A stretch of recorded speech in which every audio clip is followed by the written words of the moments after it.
नमस्कार दोस्तों, मैं फिर से एक बार आपके सामने कुछ बातें करना चाहता हूँ। जैसे कि आप लोग जानते हो कि पिछले कुछ दिनों से हमारे प्रोटेस्ट जो हैं कंटिन्यू चल रहे हैं। 20 जुलाई को जो हमने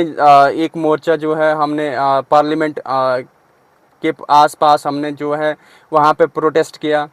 उसके बाद कुछ बच्चों पे लाठीचार्ज हुआ, उसके बाद बहुत सारा माहौल ख़राब हुआ। ये सारी चीज़ें हैं, ये हमने अभी तक जानी है। बात यहीं तक नहीं रहती है, बात यहाँ तक आ जाती है कि यहाँ से हमारे जो हैं पॉलिटिकल लीडर्स जो है बीच में आ जाते हैं और वो क्रेडिट लेने के लिए कुछ लीडर्स जो हैं वो बीच में आके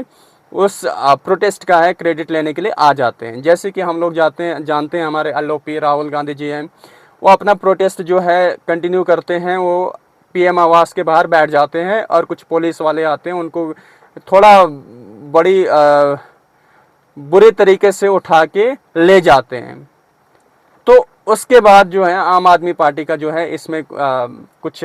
बातें निकल के आते हैं कि इस प्रोटेस्ट को है ये क्रेडिट लेने के लिए बीच में कुछ गिनी चुनी पार्टीज आ रही हैं, तो कृपया करके इस पार्टी पॉलिटिकल मुद्दा ना बना के बच्चों के हित की बात की जाए, ये आम आदमी पार्टी का कहना था। यहीं हमारे पीएम प्रधानमंत्री जो है उनका भी थोड़ा छोटी मोटी प्रेस कॉन्फ्रेंस की होगी, मैंने उनका वीडियो देखी। उन्होंने कहा कि इस मुद्दे को जो है ये सिर्फ बच्चों तक ही रहना चाहिए और इस मुद्दे को हम जो पॉलिटिकल बना रहे हैं ये बच्चों के हित की बात नहीं है। बेटर है, इससे अच्छा है कि हम इसको बच्चों का मुद्दा जो है बच्चों तक ही रखें। और मेरी भी ये स्पेशल गुजारिश है, रिक्वेस्ट है मेरी भी सरकार से कि प्लीज़ इस आंदोलन को सिर्फ बच्चों तक ही सीमित रखें, क्योंकि ये जो पॉलिटिकल मुद्दा ये जो हमारा प्रोटेस्ट है बच्चों का, ये पॉलिटिकल मुद्दे में कन्वर्ट जो हो रहा है, इससे हमारे बच्चों का फिर से लॉस हो जाएगा और फिर से दोबारा से वही कंडीशन होती रहेंगी। पेपर देंगे बच्चे, रात दिन मेहनत करेंगे, मोटी मोटी फीस बड़े बड़े इंस्टीट्यूशंस में देंगे और बाद में उनके पेपर जो हैं लीक हो जाएंगे। बड़े बड़े जो घर के लोग हैं वो सीटें खरीद लेंगे और यहाँ पे भेदभाव हो जाता है गरीबों के साथ। सबसे पहले मैंने कल भी कहा था कि एक बच्चा जो छोटे मोटे जो इंस्टीट्यूशंस में भी रन करवाता हूँ, लेकिन मैंने फिर से कहा कि मैं बच्चों को काफ़ी करीबी से ऑब्जर्व करता हूँ कि बहुत गरीब लोग, बहुत दूर दूर से लोग मेरे पास आते हैं और पढ़ने के लिए। और जब मैं उनसे पूछता हूँ कि भाई आप इतनी फ़ीस जो है देने के लिए कैपेबल हो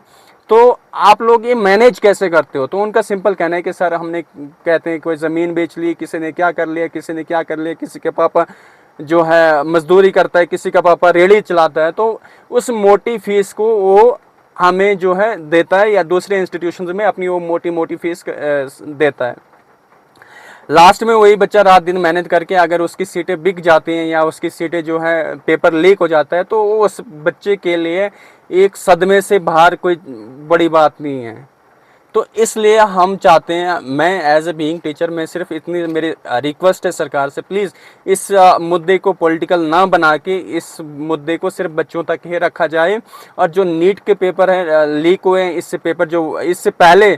लगभग 157 पेपर जो हैं लीक हुए हैं और इससे भी ज़्यादा पेपर हो सकते हैं लीक हुए हैं,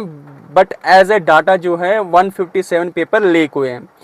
पिछले कुछ सालों में। अब आप अंदाज़ा लगा सकते हो कि ये 157 पेपर हमारे लीक हुए हैं, लेकिन आज तक किसी ने कोई आवाज़ नहीं उठाई। अब इस बार अगर नीट के पेपर जो हैं लीक हुए, बच्चों ने आवाज़ उठाई है, तो प्लीज़ इस पे मेरी स्पेशल हम्बल रिक्वेस्ट है सरकार से कि इस मुद्दे को गहराई से लिया जाए और जो बच्चों की डिमांड है उस पर फोकस किया जाए। वो चाहते क्या हैं, एक हल्दी कंपटीशन ही तो चाहते हैं, उसके अलावा तो कोई उनकी डिमांड नहीं, या उनको कोई आपकी कुर्सी नहीं चाहिए, या उनको कोई बड़ा मोटा इलेक्शन नहीं लड़ना है, या उनके कोई मंत्री वगैरह, कोई एमएलए वगैरह तो बनना है नहीं। एक छोटी सी उनकी रिक्वेस्ट है और छोटी सी डिमांड है कि भाई पेपर जो है हमारे एक हल्दी कंपटीशन करवाया जाए जिसमें बिना कोई भेदभाव पेपर दे सके।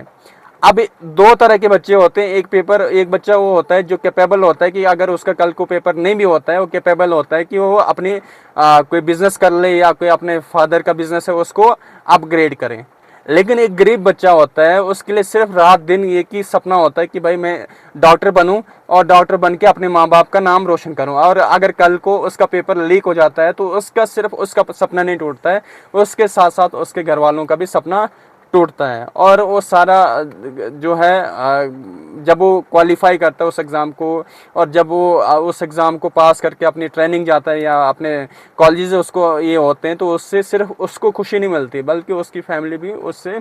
बहुत सारे जो हैं खुशी और बहुत सारे मैंने ये चीज़ें देखी है कि पेरेंट्स की जब बच्चों के अच्छे मार्क्स आते हैं या बच्चे पास होते हैं, पेरेंट्स के मन में और आंखों में कितनी खुशी होती है वो चमक मैंने देखी हुई है। सो मेरी हम्बल रिक्वेस्ट है, प्लीज़ इस मुद्दे को फिर से वंस अगेन मैं सिर्फ एक ही चीज़ कहूँगा, इस मुद्दे को पॉलिटिकल इशू ना बना के बच्चों की हित की बात की जाए, बच्चे क्या कहना चाहते हैं और बच्चों पे ही ये मुद्दा रखा जाए। इससे ज़्यादा पॉलिटिकल इशू अगर इसको बनाया जाए फिर से दोबारा हमारे बच्चों की डिमांड जो है वहीं रुक जाएगी। हमारे बच्चों का जो डिमांड है, जो रेजिग्नेशन चाहते हैं धर्मेंद्र प्रधान का या हेल्दी कंपटीशन की, अगर यहाँ पे पॉलिटिकल